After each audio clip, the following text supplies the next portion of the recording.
Bueno, este 5 de noviembre Estados Unidos decidirá entre Kamala Harris y Donald Trump como presidente o presidenta. ¿Qué es lo que le espera a México en materia de migración, seguridad? Bueno, de eso conversamos con la académica Mariana Aparicio y el académico Jesús Gallegos, ambos del Observatorio Nacional Binacional México-Estados Unidos de la UNAM. Vamos con todo.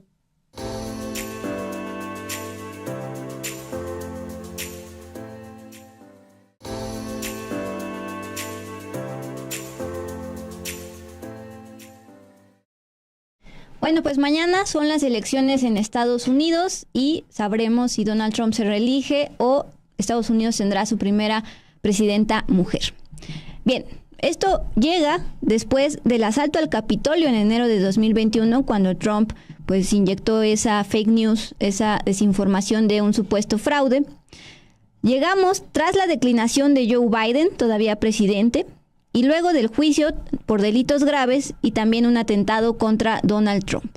Este martes, 240 millones de estadounidenses están convocados para elegir mediante el colegio electoral a quién será él o la próxima presidenta de Estados Unidos, nuestro principal socio comercial.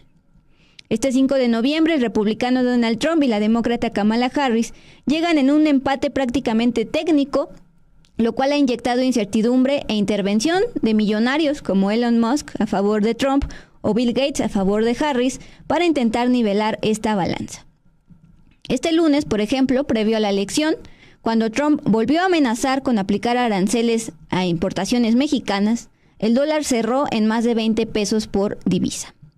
El candidato que alcance al menos 270 de los 538 votos electorales se convierte en presidente o presidenta. Recuerden que este es el sistema electoral de Estados Unidos, que es muy diferente al mexicano. Repito, quien alcance al menos 270 de los 538 votos electorales se convierte en presidente de Estados Unidos. A cada estado le corresponde un número diferente de esos votos con base en su población. La candidata Kamala Harris tiene prácticamente asegurado el voto de 226 delegados y Trump el de 219 votos. Esto se sabe por cómo suelen votar estos estados y porque las encuestas así lo indican, como realizó la cadena inglesa BBC en un análisis. Por ello, el resultado va a depender de 93 votos en 7 estados péndulo. En estas elecciones 2024, esos famosos estados clave son los siguientes, Mon. Arizona tendrá el peso de 11 votos, Georgia 16 votos, Michigan 15 votos electorales, Nevada 6, Carolina del Norte 16, Pensilvania 19 y Wisconsin 10. Ojo con Pensilvania, más adelante les vamos a decir por qué. De estos estados clave, Mariana Aparicio, la coordinadora del Observatorio Binacional México-Estados Unidos, perteneciente a la UNAM, observó que un promedio de encuestas da cuenta que Harris ganaría en 2 de estos 7 estados clave, Wisconsin y Michigan. Es decir, Trump ganaría en los 5 restantes: Arizona, Georgia, Nevada, Carolina del Norte y Pensilvania. Independientemente de quién gane, lo sabremos tal vez mañana o la madrugada del miércoles. Los académicos de este observatorio binacional, consultados por Dos con Todo, afirmaron que en la agenda bilateral, es decir, México-Estados Unidos, va a predominar, por supuesto, la política migratoria, lo que incluye las deportaciones, también la seguridad en la frontera, por temas de crimen organizado, tráfico de drogas como el fentanilo o tráfico de migrantes, y, por supuesto, la ya agendada revisión del TEMEC para el año 2026. Todo bajo una política de proteccionismo por parte de Estados Unidos. Además está el impacto que tendrá en el ámbito migratorio. Por ello, planteó los siguientes puntos a considerar, sin importar quién gane, Jesús Gallegos Olvera, integrante de este observatorio. Independientemente de quién gane en las elecciones de 2024, la presidencia en los Estados Unidos, Kamala Harris o Donald Trump, la política comercial, la política económica de Estados Unidos de manera estructural está orientada en condiciones de crisis y recesión económica hacia el proteccionismo. El cómo se va a dar ese proteccionismo por un partido demócrata o por un partido republicano también está asociado a las condiciones que se tengan en el Congreso, específicamente en la Cámara de Representantes. Me parece que lo que podríamos ofrecer es un escenario en donde ese proteccionismo puede ser moderado o puede ser bastante radical. Moderado entendiendo tasas arancelarias, negociación, algunos mecanismos de solución de controversias, o radical con un proteccionismo que establezca medidas arancelarias de alto nivel y difícil negociación. También esto se debería observar en temas energéticos, en otros servicios, en temas, por supuesto, vinculados con otras mercancías. Y en ese sentido, me parece que lo que estamos previendo es que desde México, independientemente de quién gane, tenemos que fortalecer nuestro diálogo con otras contrapartes, los gobiernos estatales, los grupos sindicatos, grupos empresariales, grupos financieros, bancos, grupos políticos, etcétera. Tenemos que estar atentos a tres temas. Uno, las deportaciones en el corto plazo. Esto independientemente de que sea Kamala Harris o Donald Trump quien logre la victoria en las próximas elecciones, nos establece una condición económica que en Estados Unidos no se ha recuperado totalmente. Y hacia los próximos meses, yo me permitiría señalar los primeros 3 meses, se requerirá llevar a cabo un registro de este tema, particularmente para que no haya incrementos sustantivos.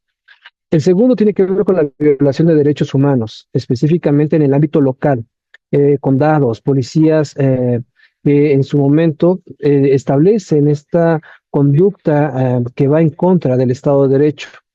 Y el tercero, desde luego, en el marco de las leyes. Lo que hemos observado en el pasado es que a nivel estatal y a nivel federal hay una contradicción. Leyes como la SB 1070 en Arizona, algunas más en Alabama, Mississippi, criminalizaron la migración irregular.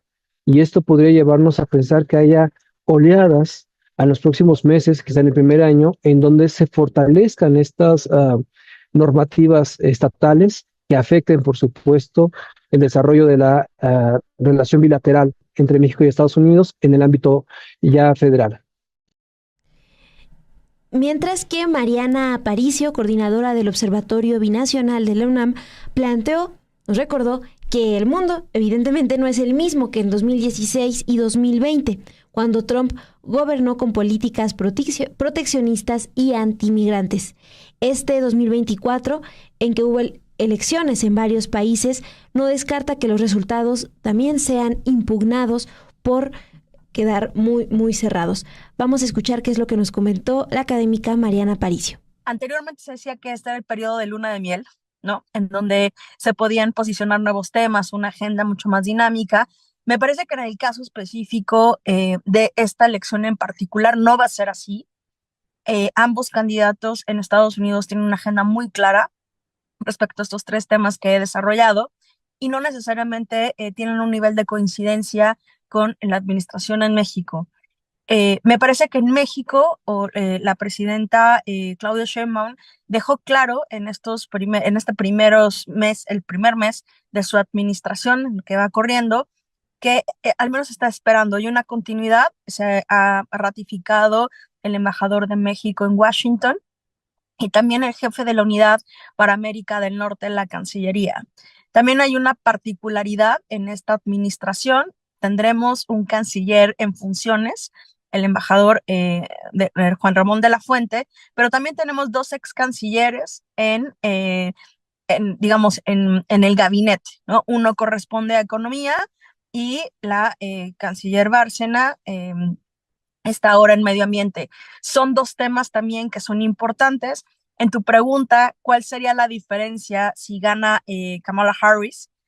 Hay dos temas que importan al Partido Demócrata. Uno tiene que ver con los derechos laborales. Eso está vinculado, por supuesto, a el TEMEC, ¿no? Está inserto en ese contexto. Y también el tema de cambio climático. Es un tema que preocupa y ocupa al Partido Demócrata, por supuesto, energías limpias y renovables, que en ese sentido habría un nivel de coincidencia con el Ejecutivo en México, pero que habrá que identificar si hay visos de cooperación entre ambos países. Los temas son los mismos, son muy delicados, estamos en una posición bastante compleja, porque además el mundo no es lo que era hace 4 y hace 8 años, y en México tiene esta vinculación todavía muy concentrada en Estados Unidos, y por supuesto lo que pasa en ese país va a tener una afectación directa en el nuestro. Como también, y eso creo que es algo que es muy importante reconocer, en Estados Unidos no se está jugando solo la elección del Ejecutivo y el Legislativo y su conformación, sino también la política exterior que se va a dinamizar en todo el mundo. Este año 2024 fue el año electoral con más llamado a las urnas en todo el mundo. Ya estamos casi cerrando este año y por supuesto hemos visto un crisol de resultados, ¿no? En donde parece que, y apelo un poco a esta discusión que ha estado presente los últimos 2 años en el informe del Estado de la Unión, es una guerra no una guerra, pero una contradicción entre la autocracia y la democracia. Esperemos, ¿no? Creo que eso es algo muy importante, que en Estados Unidos los resultados y cuando se den los resultados, ambos candidatos aprueben y avalen el resultado de la población, pero todo parece indicar que al estar tan cerrada esta contienda, no sabremos al menos el 5 de noviembre, ¿no? Cuando se supone que ya es bastante claro quién será, me parece, y de nuevo creo que ese es un panorama el que veremos, que mucho se va a pelear en los juzgados, el voto por voto. Bueno, en ese sentido también el doctor Jesús Gallegos recordó que las diferencias entre las políticas migratorias de México y Estados Unidos las vemos claras porque Estados Unidos pues ha sido claro en rechazar la migración irregular y en México pues poco a poco se ha impulsado este cambio a considerarse a un país de llegada, pero pues igual enfrenta retos para garantizar los derechos de miles de personas que emigran y deciden quedarse aquí en México. Mon, nos están escribiendo acá en el chat, gracias por sus comentarios. Hugo González, Trump proteccionista o Kamala injerencista, los dos buscan cómo aplicar aranceles a socios o competidores en este tema, pues sí, de proteccionismo, y más si se añade el factor de que podría haber o no una recesión allá en Estados Unidos. José Estala. Cualquiera que gane son lo mismo, en nada nos beneficiamos los mexicanos. Bueno, pues justamente empecemos con los escenarios. Este es el escenario si mañana gana Kamala Harris, actualmente vicepresidenta de Estados Unidos, muy cercana obviamente a Joe Biden, aunque pues también ha sido criticada por el tema del genocidio de Israel en la Franja de Gaza. Bien, Kamala Harris compite por convertirse en la primera mujer, además primera mujer afrodescendiente y además primera persona de ascendencia surasiática en llegar a la oficina oval después de que el desastroso desempeño de Biden en un debate pues lo obligó a su retiro de la campaña. El día de ayer, en sus videos que ha estado publicando a lo largo de su campaña en redes sociales, dice lo siguiente, Mon: esta carrera va a ser reñida, pero vamos a ganar. Y una de las razones es que tú vas a votar. Ahí pues está llamando al voto de los estadounidenses. La demócrata trae su propia agenda sobre la transición energética y además una reforma migratoria. Al preguntarle a Mariana Aparicio, integrante, coordinadora de este Observatorio Binacional México-Estados Unidos, sobre pues justamente cómo empataría el tema de la transición energética y las políticas en torno a la crisis climática que quiere implementar Harris, cómo se empataría con la transición energética que ha estado planteando la presidenta aquí de México, Claudia Sheinbaum. Bueno, pues esto fue lo que nos contestó en torno a estas dos políticas. Bueno, eso habría que ver cómo reacciona el gobierno de la presidenta Sheinbaum. Digamos, hay que recordar que recientemente se pasó presupuesto para Pemex, ¿no? Y también para la Comisión Federal de Electricidad. Ahí hay una cuestión de soberanía nacional, pero también como eso lo leen los mercados internacionales, específicamente los socios comerciales. Ahí hay toda una historia cuando se negoció el Telecán y que se fue liberalizando en el Temec. Por supuesto, es muy importante saber si la agenda, también es muy pronto saber hacia dónde va a ir la agenda de la presidenta Sheinbaum respecto a energías limpias. En términos discursivos, parece que será central en la administración actual y que por supuesto va a tener algún eco en Estados Unidos y la posición a nivel internacional de ambos países respecto a este tema. No así, por ejemplo, si llega el presidente, el expresidente Trump, porque Trump no considera que existe cambio climático, no es un tema importante para él, de hecho dice que eso, digamos que eso no existe. Ahora, Mon, el tema de la postura antiinmigrante de Donald Trump pues es más que clara, la tenemos clara desde 2016. 2015, cuando empezó a hacer campaña y todo ello. Pero le preguntamos justamente a la académica Mariana Aparicio qué destaca de la política que ha propuesto la candidata Kamala Harris en torno a la seguridad, la frontera y la migración. Para la candidata Harris, el Partido Demócrata está muy en pro de una reforma migratoria. Ya sé que lo hemos escuchado hace muchos años, que no ha pasado, pero que lo consideran como algo prioritario y que hay que realizar. ¿Por qué digo esto? Cuando me preguntas sobre la frontera y seguridad, perdón, la frontera y la seguridad, porque digamos, desde el discurso dentro de campaña, lo que dice Harris es, vamos a buscar una reforma migratoria para legalizar a todos aquellos que están dentro de Estados Unidos, pero no estamos abiertos a que vengan más, ¿no? Eso implica una frontera segura, una frontera controlada, no solamente para la movilidad humana, sino también para el tema de tráfico de drogas, ¿no? De personas, y de este lado nos importa mucho el control del tráfico de armas. Dulce, ya nos hablabas tú de la importancia que tiene Pensilvania. Es uno de los estados más importantes porque aporta 19 de los votos electorales. Ahí Trump pues también casi recibe un impacto de bala durante un meeting en julio pasado, y ahí Kamala Harris decidió cerrar su campaña con énfasis pues en la zona puertorriqueña. Puerto Rico, hay que recordar, no olvida la desatención de la administración de Trump después del paso del huracán María, y también pues la polémica declaración que hizo un comediante durante uno de los mítines de Donald Trump. En 2016, Donald Trump ganó en Pensilvania, pero fue recuperado por los demócratas en 2020 con el presidente Joe Biden.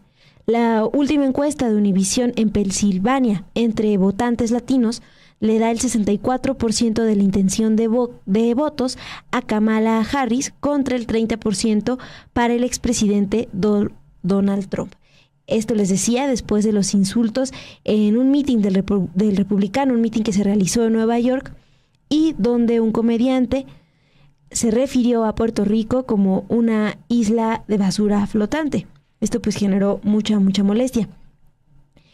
Kamala Harris terminará su campaña en un mitin nocturno en Filadelfia, un mitin en el que va a asistir hasta Lady Gaga. Así es. Bueno, a diferencia de lo que se observó en las elecciones pasadas, en esta ocasión el voto de personas de origen latino que residen en Estados Unidos está dividido entre demócratas y republicanos.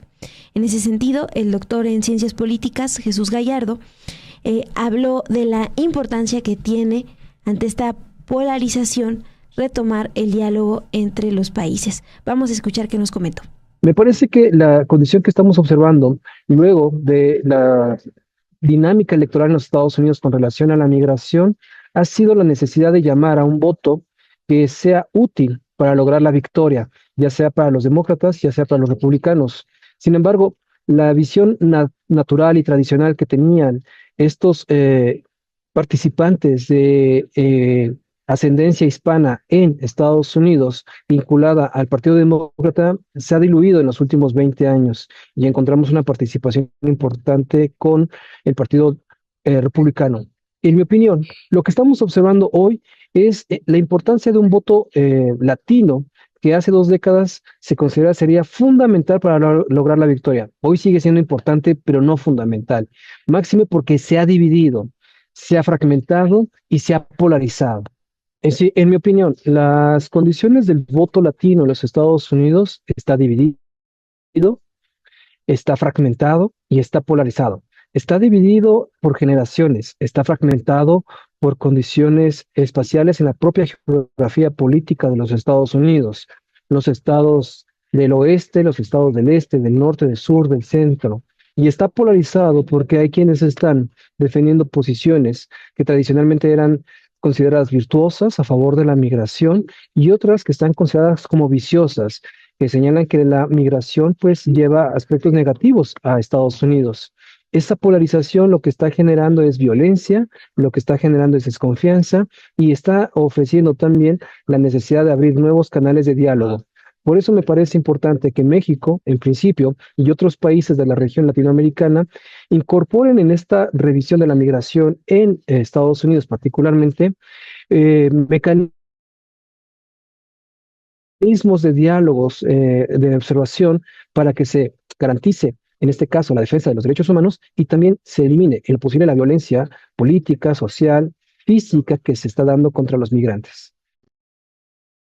Bueno, Dulce, nada más corrijo porque cambié el apellido al doctor es Jesús Gallegos. Olvera. Gallegos Olvera. Gallegos Olvera, sí, como tú. Sí, una coincidencia. Bien, este fue el escenario si Harris gana mañana las elecciones. ¿Qué pasaría si Donald Trump vuelve a ser presidente de Estados Unidos? Algo que ya México vivió. Primero en la campaña de 2015-2016, cuando el peso perdió bastante terreno frente al dólar, y luego en 2020. Bien, Kamala Harris ha calificado a su contrincante Donald Trump como una amenaza para la democracia. Al final de la campaña incluso aceptó el comentario de que el expresidente es un fascista. Una victoria de Trump lo convertiría en el primer presidente en haber sido acusado y condenado por un delito grave después de su juicio en Nueva York por acusaciones de que pagó para silenciar noticias adversas. Este lunes Trump anunció que si es elegido presidente, le informaría desde el primer día a la presidenta de México, Claudia Sheinbaum, que debe frenar el flujo de migrantes y también el flujo de drogas hacia Estados Unidos, o de lo contrario, se arriesga a que se imponga una tarifa de 25% a las importaciones mexicanas, los famosos aranceles con los que viene pues amenazando desde el 2016, 2020 y vuelve a hacerlo. Previamente, por ejemplo, amenazó con la imposición de tarifas de más de 100% a autos importados desde México. Pues está de más decir que la industria automotriz es un pilar económico para México por todas las exportaciones que envía hacia Estados Unidos, particularmente autopartes. Bien, como tal, así lo dijo Trump a sus simpatizantes en Raleigh este día. Si no detienen este embate de criminales y drogas que vienen a nuestro país, voy a imponer inmediatamente una tarifa de 25% a todo lo que envíen a Estados Unidos. Trump hasta el momento no ha conocido en persona a la presidenta Claudia Sheinbaum, pero dijo que escuchó que es una mujer amable. Trump suele presumir cómo amenazó, por ejemplo, al expresidente Andrés Manuel López Obrador para que adoptara su política de que los migrantes permanezcan en México mientras solicitan asilo. Joe Biden puso fin a ese programa.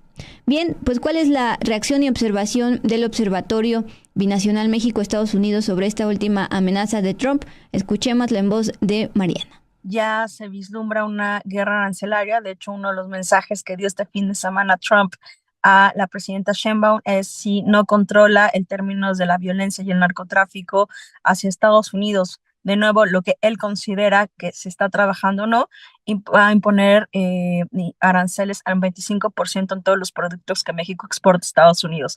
Eso, por supuesto, entraría en una controversia dentro del marco del TEMEC, pero sin lugar a duda, en el corto plazo tendría efectos importantes para los empresarios y, bueno, los trabajadores mexicanos, ya que tenemos una alta vinculación con el mercado estadounidense. Por ahora pareciera que la moneda mexicana o el peso está relativamente estable, aunque también hay una serie de reformas internas que por sí mismo, no solamente por nuestro principal socio comercial, la moneda puede presentar algunos cambios. Es decir, no podemos identificar una correlación directa entre el resultado electoral de Estados Unidos y el efecto en la moneda mexicana. De nuevo, creo que hay una serie de reformas que se están dando en nuestro país que pueden interpretar los mercados internacionales como preocupantes o no, y de ahí su reacción o no.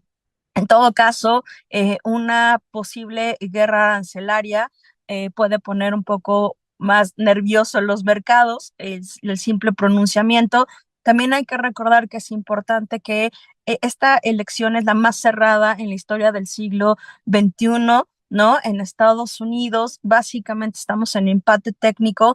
Es determinante cómo estos 7 estados péndulo vayan a votar. De nuevo, 5 estados hasta ahora tienen una propensión mayoritaria de Trump, pero ninguno sube a más del 2.7%, es decir, sigue siendo un empate técnico. Wisconsin, Michigan, de acuerdo a las últimas encuestas en términos de promedio, Harris cuenta con 2 estados, pero no llega ni al 1% de diferencia.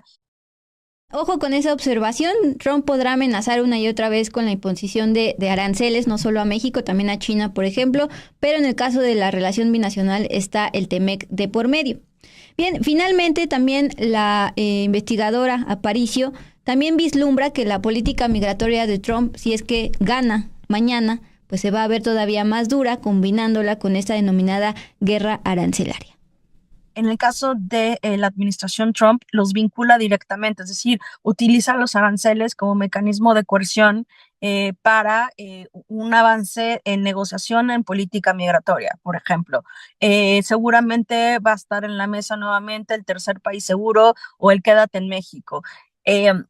Van a jugar. También depende cuál es la conformación del Congreso, si tienen la mayoría necesaria para posicionar sus temas en la agenda o tendrán que hacer una negociación política con cabildeo y modificar temas. ¿Cuál es la prioridad? Un segundo mandato de Trump tiene mucho más posibilidades que la política migratoria sea mucho más fuerte. De hecho, así se vislumbra una guerra arancelaria con básicamente muchos de los países aliados. Probablemente no se den las condiciones necesarias dentro de la OMC para hacer la renovación que hace importante. Digamos, hay una serie de condiciones eh, que si llega Trump, pues van a ser interesantes, ¿no? A nivel internacional, versus se llega a Kamala Harris. Creo que el acento, los temas están ahí, el acento y cómo se va a dinamizar con México, pues sí depende mucho de los intereses del partido y de nuevo de la conformación del Congreso. Sobre cuándo conoceremos los resultados es importante recordar qué pasó en los últimos años. Por ejemplo, en el 2000, el candidato demócrata Al Gore reconoció su derrota después de 36 días, luego de semanas de disputas legales y un nuevo recuento en Florida. Al final, el Tribunal Supremo falló a favor de George Bush. En 2016, el resultado se anunció a las 2:30 de la madrugada del siguiente día de la elección, una vez que la mayoría de esos estados indecisos, donde no estaba muy claro quién había ganado, fueron pues finalmente triunfos para Donald Trump frente a Hillary Clinton. En 2020, Biden tardó 4 días en confirmar su victoria con los votos de Pensilvania.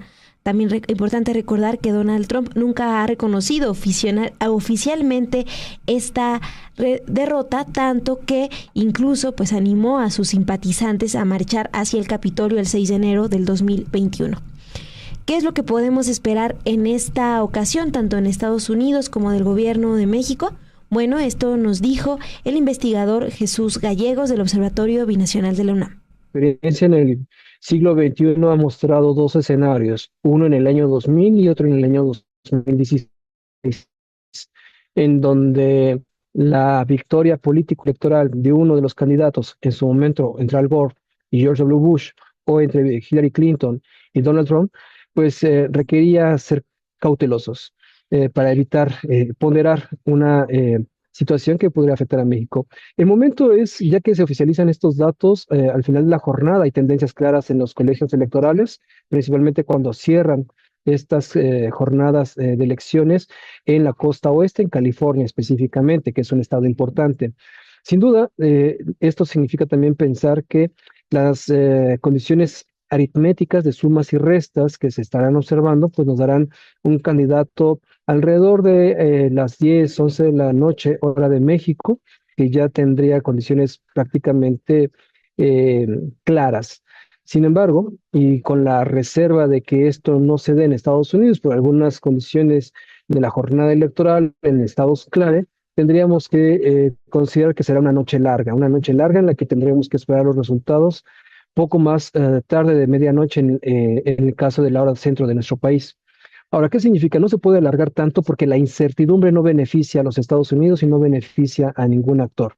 Se tiene que dar una tendencia y esperamos que esto no se judicialice, que no se lleve a los tribunales como fue en el año 2000, o que tampoco se politice y mediatice como en su momento fue en el año 2016, sino que se mantenga en los márgenes institucionales, particularmente los que ofrecen en este caso las autoridades electorales en Estados Unidos en cada estado de la Unión.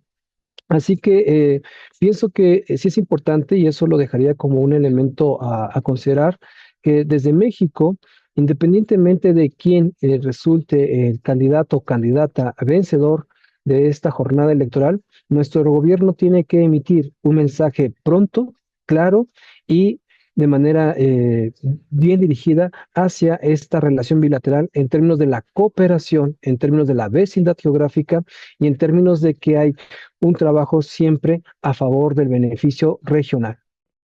Bien, pues el día de mañana, martes 5 de noviembre, aproximadamente a estas horas, ya por la noche, tal vez aún no estén los resultados claros de estas delegaciones, de acuerdo al sistema electoral de Estados Unidos, pero a lo mejor ya tendremos un panorama mucho más claro de hacia dónde se está inclinando estos 270 votos electorales.